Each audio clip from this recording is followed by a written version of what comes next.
New York, New York. Edelstein, Faegenburg Brown LLP, a leading personal injury law firm, has called a press conference in front of Madison Square Garden on Monday, calling for increased safety measures in boxing and mixed martial arts (MMA) to protect fighters on the heels of New York State's largest personal injury settlement awarded to heavyweight boxer Magomed Abdussalamov.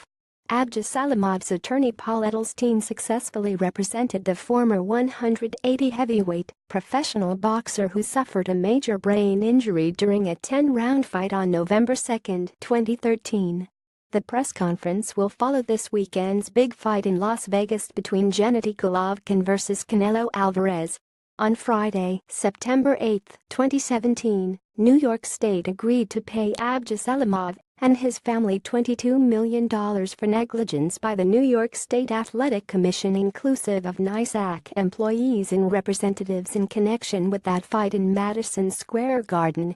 During the fight, Abdusalamov was hit with a quick left forearm to the face, which left him with trouble breathing out of his nose. He ended the fight with a bloody and swollen face.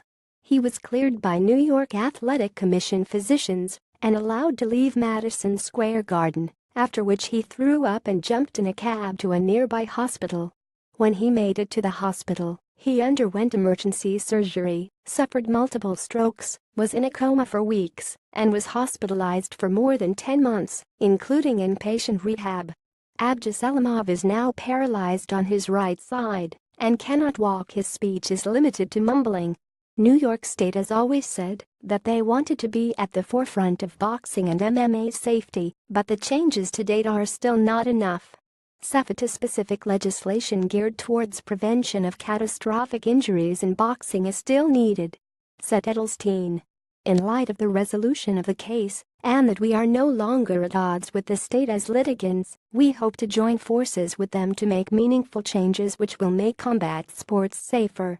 The state passed legislation to bring MMA fights to Nick, and the governor, who is possibly looking at a 2020 presidential run, is looking to be a leader at the forefront of groundbreaking national legislation. Let's seize the momentum he has started in the name of improved safety for combat sport participants by mandating that emergency medical standards be followed for all fighters during and after their bouts.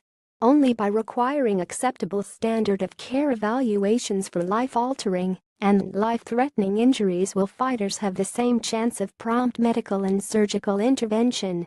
NYSAC should proactive by insisting that all fighters who sustain head blows should be treated as emergency patients until determined otherwise, as opposed to the current reactive system that waits until a problem develops before the alarm is sounded on placing that fighter in the proper scheme of care.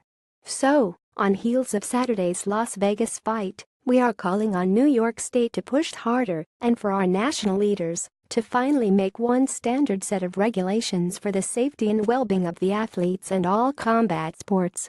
We are relieved that this has finally come to an end, but it doesn't change what happened, and I would do anything and give anything to have May go back to how he was before the fight, but that's not the way the world works, said Bakaneh Abdusalamov, wife of Magomed. We still love the sport, and we believe that it should continue, but safety regulations and guidelines must be implemented so that what happened to Mago doesn't happen to anyone else. The $22 million settlement is the largest personal injury settlement ever paid out by New York State. Tags Magomed Abdusalamov.